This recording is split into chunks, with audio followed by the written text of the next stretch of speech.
Lorsqu'on est amputé d'un membre, il faut de se dire que rien ne va changer.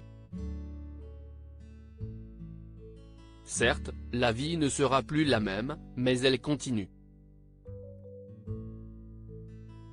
Et ça vaut le coup, assure Aurélie Brima, 34 ans, aux patients venus accueillir la cavalière et son cheval Boubou. De mars à fin août, Aurélie, qui a créé l'association Andidream, a fait le tour de France à cheval d'une vingtaine des plus grands centres de rééducation du pays. Un seul mot d'ordre, montrer que tout est encore possible, même avec une jambe en moins. Elle évoque son parcours avec les patients et la connivence est immédiate. La vie d'Aurélie a basculé un bel après-midi de juin 2002. Ce jour-là, la lycéenne en scooter croise la mort au détour d'une route lorsqu'un véhicule lui fait une queue de poisson et la renverse. Le chauffard ne s'arrête pas et l'abandonne à son sort sur la chaussée. Je roulais à 43 km/h. Comme quoi, on n'a pas besoin d'aller vite pour se faire très mal. Aurélie se retrouve avec le bas du corps fracassé, 2 jambes cassées, des fractures multiples aux 2 fémurs, 20 cm d'artère fémorale arrachée, le bassin brisé. Placée en réanimation pendant 1 mois et demi, la lycéenne subit plusieurs opérations en urgence. Les médecins ne peuvent sauver sa jambe droite. Pour que je puisse remonter à cheval, la première prothèse a été confectionnée par mon papa. Aurélie se souvient de son réveil à l'hôpital, le réveil en réanimation a été terrible. Ce jour-là, je me suis dit que j'étais foutu. Sur le coup, je me suis accroché, car je ne voulais pas ajouter plus de peine à ma famille. À 17 ans, la championne de horseball et de danse bebop se retrouve amputée. En centre de rééducation, j'ai compris que les seules limites étaient dans ma tête. Résignation, abandon. Aurélie refuse de s'y complaire. Elle obtient son bac avec mention sans avoir pu suivre sa terminale.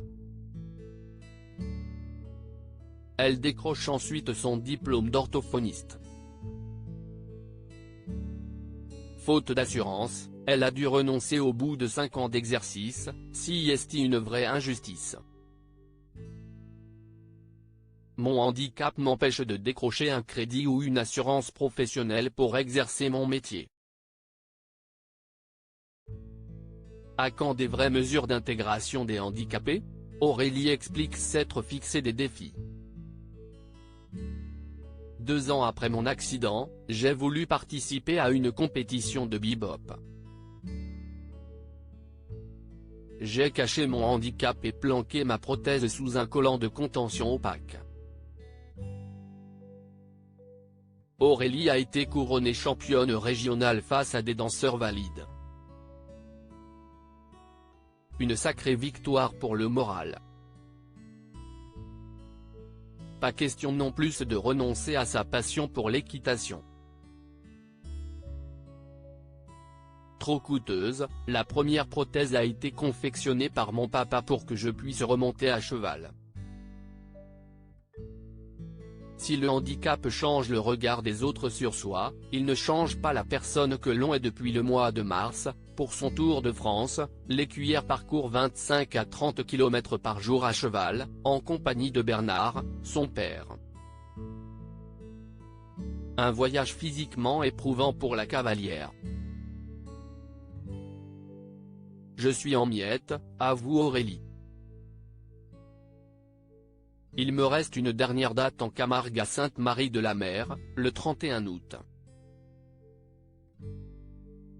Mais c'était une expérience si forte humainement. Parfois, il suffit d'une phrase pour amorcer le déclic chez un patient amputé. Si le handicap change le regard des autres sur soi, il ne change pas la personne que l'on est. Je suis là pour leur montrer qu'il est possible d'avoir encore des rêves, des plaisirs et d'exister pleinement. À propos de l'auteur Christelle Gaboris, derniers articles. Ce Gérard, de peur de passer pour un attardé, j'ai caché que j'étais illettré. La maîtresse du capitaine du Costa Concordia balance, avoue que tu voulais abandonner le navire. La plume de Sevan, grâce à Closer, nous allons pouvoir aider encore plus d'enfants hospitalisés.